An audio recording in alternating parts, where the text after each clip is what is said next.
నమస్కారం. కార్తీక పురాణం విందాం. ప్రతి సంవత్సరము వచ్చేదే కార్తీక మాసం. ప్రతి కార్తీక మాసంలోనూ కార్తీక పురాణాన్ని ప్రజలకు అందించాలని సదుద్దేశంతోటి ప్రతి ఏట కార్తీక పురాణం మళ్ళీ చెప్పుకుంటూనే ఉన్నాం. పురాణము వినటం ఒక మంచి అవకాశం అండి. చదవటం చాలా మంచి అవకాశం అనుకోండి.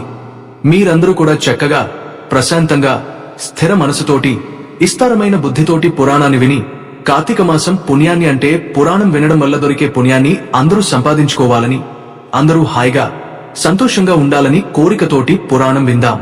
ఈ రోజు నుంచి మొదలు పెట్టుకుంటే ఇవాటి నుంచి 30 రోజుల పాటు ప్రతిరోజు ఉదయము, మధ్యాహ్నము, సాయంత్రము, రాత్రి 4 పూటల్లో ఏదో ఒక పూట పురాణాన్ని తప్పనిసరిగా వినండి. అయితే మనకే పురాణ గాథల్లో అన్ని కూడా ఒకరికి చెప్పినది విధంగానే వినబడతాయి. కార్తీక పురాణం కూడా అంతే. కొన్ని కథలు ఒకరోజు రావలసింది మరుసటి రోజు, ముందు రోజు రావాల్సింది తర్వాత రోజు అలా కనబడతాయి. తప్పేస్తే అంతకంటే తేడా ఏం లేదండి. అన్ని వ్యాసప్రోక్తమైన కథలే మనం చెప్పుకుంటాం. పురాణాల్లోకి వద్దాం. ప్రథమాధ్యాయము. వాగీసాద్యాస్మంస సర్వార్థానముపక్రమే యన్నత్వా కుతకుత్యాస్యు తం నమామి గజాననం. ఋషయ ఊచుః వసిష్ఠాన విదేహాయ కథితం బ్రూహిణో మునే శ్రోతుకామావేన్త్వత్ కార్తీకవ్రతముత్తమం. నైమిసారణ్యమందు సత్రయాగ దీక్షితులైన సోనకాది మహామునులు ఒకప్పుడు జనకునకు వసిష్ఠ మహాముని చేత చెప్పబడిన కార్తీక మహాత్మ్యమును సవిస్తారముగా మేము మీ వలన వినగోరితిమి అని సూతుని అడిగిరి. సూతుడు ఇట్లు చెప్పెను: సోనకాది సమస్త మునీశ్వరులారా, వినుడు. ఈ కార్తీక మహాత్మ్యమును వసిష్ఠ మహాముని జనక మహారాజుకు చెప్పెను. పూర్వము నారదునకు బ్రహ్మయు, పార్వతికి శివుడు, లక్ష్మీదేవికి విష్ణువు చెప్పినారు. దీనివలన సమస్త సంపత్తులు ప్రాప్తించును. దీనిని విన్నవారు జనన మరణ రూప సంసార బంధనమును త్రెంచుకుని మోక్షము పొందుదురు. ఒకానొకప్పుడు దేవవశము చేత సిద్ధాశ్రమమునకు బోవుచు వసిష్ఠ మహాముని జనక మహారాజు గుహమునకు చేరెను. అంత జనక మహారాజు వచ్చిన వసిష్ఠుని చూచి సింహాసనము నుండి త్వరగా దిగి సాష్టాంగదండ ప్రణామము చేసెను. సంతోష పులకాంకితుడే అర్ధేపాద్యాదుల చేత పూజించి మునిపాదోదకమును తన శిరస్సున చల్లుకొనెను. బంగారపు ఆసనమునిచ్చి వికసించిన తామర పువ్వుల వంటి కన్నులు గలవాడును, సమస్త జంతువులయందును దయగలవాడును, బాలసూర్యసమాన కాంతి గలవాడును, సమస్త సుగుణ సంపన్నుడును అగు మునికి భక్తి భావముతో ఇట్లని విన్నవించెను: బ్రాహ్మణోత్తమ, మీ దర్శనము వలన ధన్యుడనేతిని. నేను చేయదగిన పుణ్యమింకేమీ లేదు. ఇప్పుడు మా పితరులందరూ తృప్తి నొందినారు. మహాత్ముల యొక్క దర్శనము సంసారులకు దుర్లభము కనుక ఇప్పుడు మీరాక నాకు శుభములకు కారణమైనది. సూతుడిట్లు చెప్పెను. తరువాత వసిష్ఠ మహర్షి వికసించిన ముఖము గలవాడే దయతో గూడినవాడే సంతోషించి చిరునవ్వుతో ఇట్లని పలికెను: రాజోత్తమ, నీకు క్షేమమగుగాక. నేను మా యాశ్రమమునకు బోవుచున్నాను. రేపు మా ఇంటి వద్ద యజ్ఞము జరుగును. దానికి ద్రవ్యమును ఇయ్యగోరుదును. ఆ రాజట్లు పలికెను: మునీశ్వర, యజ్ఞమునకు చాలా ద్రవ్యమును ఇచ్చేదను. గాని వినువారి పాపములను పోగొట్టు ధర్మరహస్యములను నీవలన వినగోరితిని. నీకు తెలియని ధర్మరహస్యములు లేవు కాబట్టి అధిక ఫలమునిచ్చడి సూక్ష్మధర్మములను నాకు చెప్పుము. మునీశ్వర, ధర్మజ్ఞ కార్తీక మాసము సమస్త మాసముల కంటెను సమస్త ధర్మముల కంటెను ఎట్లధికమైనదో దానిని వినగోరితిని నాకు చెప్పుము. వసిష్ఠుడిట్లు పల్కెను: రాజా, పూర్వ పుణ్యము వలన సత్వశుద్ధి గలుగును. సత్వశుద్ధి గలిగిన పుణ్యమార్గమందు అభిలాష గలుగును. లోకోపకారార్థమై నీవడిగిన మాట చాలా బాగున్నది. చెప్పెదను, వినుము. విన్నంతనే పాపములు నశించును, సత్వగుణము కలుగును. రాజా, సూర్యుడు తులారాశియందుండగా కార్తీక మాసంలో చేసిన స్నానము, దానము, అర్చనము మొదలైనవి మంచి మనస్సుతో ఏవి చేసినను అవి అక్షములగునని మునీశ్వరులు చెప్పిరి. కార్తీక వ్రతమును తులా సంక్రమణము, సూర్యుడు తులారాశిలో ప్రవేశించుట మొదలుకొని గాని, కార్తీక శుక్ల ప్రతిపత్ మొదలుకొని గాని ఆరంభించి 4 రోజులు చేయవలెను. ఆరంభమందు, ఓ దామోదర, నేను కార్తీక వ్రతము ఆరంభించుచున్నాను. దానిని నిర్విఘ్నముగా పూర్తి చేయుము అని సంకల్పము చేసి కార్తీక స్నానం ఆరంభించవలెను. కార్తీక మాసమునందు సూర్యోదయసమయమున కావేరి నదియందు స్నానమాచరించిన వారికి మహాఫలము కలుగగలదు. సూర్యుడు తులారాశిని ప్రవేశించిన తోడనే 3 లోకములను పవిత్రము చేయుచు గంగ ద్రవరూపమును ధరించి సమస్త జలములయందును ప్రవేశించును. తులారాశియందు కార్తీకమున చెరువులందును, దిగుడు బావులందును, నూతులందును, చిన్న కాలువలందును హరి నివసించియుండును. కార్తీకమందు వ్రతము అన్ని వర్ణాల వారు చేయవచ్చును. బ్రాహ్మణుడు కార్తీక మాసమందు గంగకు పోయి నమస్కరించి హరిని ధ్యానించి కాళ్ళు చేతులు కడుగుకుని ఆచమనము చేసి శుద్ధుడే మంత్రముల చేత భైరవానుజ్ఞను పొంది మొలలోతు జలమందు స్నానము చేయవలెను. తరువాత దేవర్షి పితుంతర్పణమాచరించి హరిభక్తితో అఘమర్షణ మంత్రమును పఠించుచు బోటన వ్రేలి కొనతో ఉదకమును ఆలోడనము చేసి తీరమునకు వచ్చి అచ్చట యక్ష్మతర్పణమును చేసి ధరించిన వస్త్రమును పిడిచి కట్టుకుని ఉదకమును వదిలి ఆచమనము చేసి శిరస్సును వదలి మిగిలిన శరీరమంతయు తడి వస్త్రముతో తుడుచుకుని నారాయణ ధ్యానమాచరింపుచు ధౌత వస్త్రమును ధరించవలెను. తరువాత గోపీచందనముతో ఊర్ధ్వపుండ్రములను ధరించి సంధ్యావందనము చేసి గాయత్రి జపము చేయవలెను. స్త్రీలు గౌరీ జపము చేయవలెను. తరువాత ఉపాసనముగావించి బ్రహ్మయజ్ఞము చేసి తన తోటలో నుండి పుష్పములు తెచ్చి శంఖచక్రములను ధరించిన హరిని భక్తితో సాలగ్రామమందు షోడశోపచారములతో పూజించవలెను. తరువాత కార్తీక పురాణమును పఠించి లేక విని ఇంటికి వెళ్లి భక్తితో దేవతార్చన చేసి వైశ్వదేవమును నెరవేర్చి భోజనము చేసి ఆచమనముగావించి తరువాత పురాణ కాలక్షేపమును చేయవలేను. సాయంకాలము కాగానే ఇతర వ్యాపారములన్నింటినీ ఆపివేసి విష్ణువాలయమునందుగాని శివాలయమునందుగాని తన శక్తి కొలది దీపములు పెట్టి భక్ష్యభోజ్యాదులతో స్వామిని పూజించి వాక్శుద్ధితో విష్ణు స్తోత్రమును గాని శివస్తోత్రమును గాని పఠించి నమస్కారములాచరించవలేను. ఎవడు కార్తీక వ్రతము భక్తితో చేయుచున్నాడో వాడు పునరావృత్తి వర్జితమైన వైకుంఠమును పొందుచున్నాడు. పూర్వజన్మార్జితములను ఈ జన్మార్జితములను అయిన సమస్త పాపములు కార్తీక వ్రతమాచరించిన ఎడల నశించును. బ్రాహ్మణుడు గాని క్షత్రియుడు గాని వైశ్యుడు గాని శూద్రుడు గాని యుషీశ్వరుడు గాని స్త్రీలు గాని భక్తి శ్రద్ధలతో కార్తీక వ్రతమును చేసిన ఎడలవానికి పునరావృత్తి లేని వైకుంఠము నొందుదురు. ఎవడు కార్తీక వ్రతమాచరించు వానిని జూచి సంతోషించునో వాని యొక్క పగటి కాలమందాచరించిన పాతకము నశించును. ఇందుకు సందేహము లేదు. ఇది స్మాంద పురాణ కార్తీక మహాత్మ్యే ప్రథమాధ్యాయ సమాప్త. పద్మ పురాణం నుంచి 1 మొదటి రోజు పారాయణము. మొదటి అధ్యాయము. ఈ విధంగా సూతుడు ప్రవచించిన స్కాంద పురాణ అంతర్గత కార్తీక మహత్యాన్ని విని సంతుష్ట మనస్కులైన సోనకాది కులపతులు హే పురాణ కథ కథనవచో సురతుని సూతముని లోకోత్తర పుణ్యదాయక ఈ కార్తీక పురాణము స్కాందమందేగాక పద్మ పురాణాంతరవర్తి అని కూడా విని ఉన్నాము. మాయందు కుపాసుడవే ఆ విషయాలను కూడా విశదపరచు అని ప్రార్థించగా సురుచిర దరస్మేర వదనుడు అయిన సూతుడు మునులారా, వైకుంఠుని లీలా వినోదాలు మహిమలు వినేవారికి వినిపించేవారికి విశేష పుణ్యాన్ని ఇస్తాయిగాని విసుగుని కలిగించవు. భక్తి ప్రవత్తులతో మీరు కోరాలేగాని గురు ప్రసాదిత శక్తి అనుసారం చెబుతాను వినండి.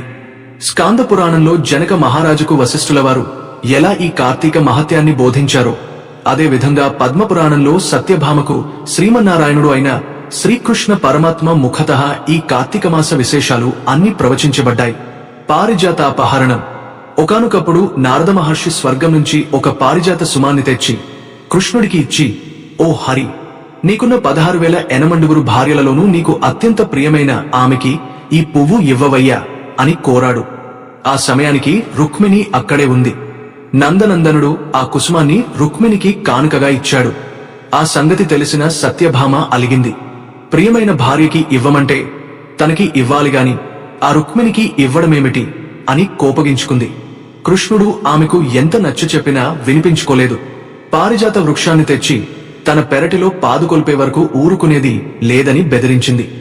అత్యంత ప్రియురాలు అయిన ఆమె అలక తీర్చడమే ప్రధానంగా తలంచిన అనంత పద్మనాభుడు తక్షణమే సత్యభామ సమేతంగా గరుత్మంతుడిని అధిరోహించి ఇంద్రుడి అమరావతి నగరానికి వెళ్లాడు. స్వర్గ సంపదను భూలోకానికి పంపించడానికి దేవేంద్రుడు అంగీకరించలేదు. దాని ఫలితంగా ఇంద్ర ఉపేంద్రాల నడుమ ఘోరమైన యుద్ధం జరిగింది. అక్కడి గోలోకంలోని గోవులకు గరుత్మంతుడికి భీషణమైన సంగ్రామం జరిగింది. ఆ సమరోత్సాహంలో వైనతేయుడు తన తుండంతో గోవులను కొట్టడం వలన గోవుల యొక్క చెవులు తోకలు తెగి రక్తధారలతో సహా భూమిపై పడ్డాయి. వాటిలో తోకల వలన గొబ్బి చెట్లు, చెవుల వలన చీకటి చెట్లు, రక్తం నుంచి మేహధీ వృక్షాలు ఆవిర్భవించాయి. మోక్షాన్ని కోరుకునేవారు ఈ 3 చెట్లకు దూరంగా ఉండాలి, ముట్టుకోకూడదు. అదేవిధంగా తమ కొమ్ములతో కొట్టడం చేత ఆ పక్షిరాజు యొక్క రెక్కల వెంట్రుకలు ఒక 3 నేలరాలి వాటి నుండి నెమళ్లు, బంగారు పిచ్చుకలు, చక్రవాకాలు అనే 3 రకాల పక్షులు జన్మించాయి. ఇవి 3 కూడా శుభప్రదమైనవే. గరుడు దర్శనం వలన మానవులు ఏ శుభాలను అయితే పొందుతున్నారో అటువంటి సర్వశ్రేయస్సులను పైన చెప్పిన పక్షిత్రయాన్ని చూసినంత మాత్రానే పొందగలుగుతారు. ఎట్టకేలకు ఆ తగవులో దేవేంద్రుడు తగ్గి సవినయపూర్వకంగా పారిజాత చెట్టును యాదవేంద్రుడికి అర్పించుకున్నాడు. దానవ అంతకుడు దాని తెచ్చి ముద్దుల భార్యామణి అయిన సాత్రాజితి, సత్యభామ నివాసంలో ప్రతిష్ఠించాడు. అందువలన అమితానందం పొందిన ఆ సత్యభామ తన పెనిమిటి అయిన పీతాంబరుడితో చాలా ప్రేమగా ప్రసంగిస్తూ, ప్రాణప్రియ, నేను ఎంతైనా ధన్యురాలిని. ఈ 16,000 ఎనమండుగురు స్త్రీలలోనూ నేనే నీకు అత్యంత ప్రియతను కావడం వలన నా అందచందాలు ధన్యత్వం పొందాయి. అసలి జన్మలో నీ అంతటివాడికి భార్యను కావడానికి, నీతోబాటు గరుడరుఘనై బొందెతో స్వర్గ సందర్శనం చేయడానికి కథలుగా చెప్పుకోవడమే తప్ప ఎవరూ ఎప్పుడూ కళ్లారా చూసి ఎరుగని కల్ప పారిజాత వృక్షం నా పెరటి మొక్కగా ఉండడానికి ఏమిటి కారణం? నేను నిన్ను తులాభార రూపంగా నారదుడికి ధారపోసినా, అలిగిన ఆవేశంలో నిన్ను వామ పాదాన తాడించినా, నువ్వు మాత్రం నామీద నువ్వు గింజంత కూడా కోపం చూపించకుండా ఇలా ప్రేమిస్తున్నావు ఏమిటి? ఈ నీ ఆదరాభిమాన అనురాగాలు పొందడానికి నేను గత జన్మలో చేసిన పుణ్యం ఏమిటి? నేను ఇప్పుడు ఇంకా ఏమేం చెయ్యాలి అని అడిగింది. అందుకు ఆ ముకుందుడు మందహాసం చేస్తూ, ఓ నారీ లలామా, సత్యభామ, నీవు నన్ను కోరరానిది కోరినా, చెప్పరానిది అడిగినా, ఇవ్వరాని దాన్ని ఆశించినా కూడా నీ సమస్త వాంఛలను నెరవేర్చి సంతృప్తురాలిని చేయడమే నా విధి. అందుకు కారణం నీ పూర్వజన్మమే అంటూ ఇలా చెప్పసాగాడు. సత్యభామ పూర్వజన్మము. కృతయుగాంత కాలంలో మాయా అనే నగరంలో దేవశర్మ అనే వేద పండితుడు ఉండేవాడు. అతనికి లేకలేక కలిగిన ఒకే ఒక ఆడబిడ్డ గుణవతి. అల్లారు ముద్దుగా పెంచుకున్న ఆ పిల్లని తన శిష్య పరంపరలోనివాడే అయిన చంద్రుడనే వాడికి ఇచ్చి పెండ్లి జరిపించాడు దేవశర్మ. ఒకరోజు మామ, జామాత, అల్లుడు లు ఇద్దరూ కలిసి సమధలను, దర్భలను తెచ్చుకునే నిమిత్తంగా అడవికి వెళ్లి అక్కడ ఒక రాక్షసుడి చేత హతమార్చబడ్డారు.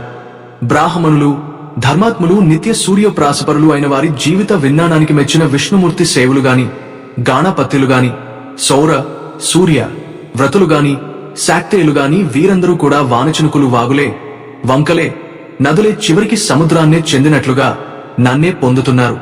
పుత్రభ్రాత్రాది నామాలతో దేవదత్తునిలాగా నేనే వివిధ నామరూప క్రియాదులతో 5గా విభజించబడి ఉన్నాను.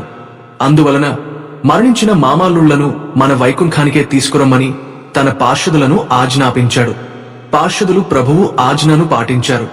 సూర్యతేజ అసమాన కాంతులతో ఆ ఇరువురి జీవాలు వైకుంఠం చేరి విష్ణు సారూప్యాన్ని పొంది విష్ణు సాన్నిధ్యంలోనే ఉండసాగాయి. మొదటి అధ్యాయము సమాప్తః. సోమవార వ్రత మహత్యాన్ని వివరించే ఒక కథను చెబుతున్నారు. కార్తీక సోమవారం వ్రత మహిమ. కర్కశ అనే మహిళ కథ స్కంద పురాణం ఆధారంగా. పూర్వం ఒక గ్రామంలో కర్కశ అనే మహిళ ఉండేది. ఆమెకు ఆ పేరు యాదృచ్ఛికంగా రాలేదు. ఎందుకంటే ఆమె స్వభావమే కర్కశం. మాటల్లో కఠినత, ప్రవర్తనలో దౌర్జన్యం, మనసులో దయలేని హృదయం. పాపం, ఆమె భర్త మాత్రం ఎంతో శాంత స్వభావుడు, వేదశాస్త్రజ్ఞుడు, యజ్ఞయాగాల్లో ప్రావీణ్యం కలిగిన మహాత్ముడు, మిత్రశర్మ అనే వేద పండితుడు. మిత్రశర్మ ఎంత మంచివాడైనా ఆమె దుర్మార్గ ప్రవర్తన వల్ల జీవితంలో ఆనందం లేకుండా పోయింది. రోజూ మాటలతో బాధించడం, భర్తకు, పొరుగువారికి, దరిదాపు ఉన్నవారికి తిట్లు పెట్టడం ఆమెకు అలవాటైపోయింది. ఆహారాన్ని ఇవ్వకుండా పశువులనైనా బాధించడం ఆమె స్వభావం. భక్తి, కరుణ, శ్రద్ధ అన్నవి ఆమె జీవితంలో చోటు చేసుకోలేదు. కాలక్రమేణా ఆమె శరీరంలో పాప ఫలితాలు బయల్పడ్డాయి. ఆమె చివరి రోజుల్లో తీవ్రమైన వ్యాధులు వచ్చి బాధపడి మరణించింది. శరీరం చల్లారకముందే పాప ఫలితంగా ఆమె ఆత్మ భూమిని విడిచి సునకంగా, కుక్కగా పుట్టింది. అది కూడా ఆకలితో అలమటించే, ఎవరూ ఆహారం ఇవ్వని దుర్దశలో. ఒకరోజు, అది కార్తీక సోమవారం రోజు. అప్పుడు గ్రామం అంతా భక్తితో కదలాడుతూ ఉండేది.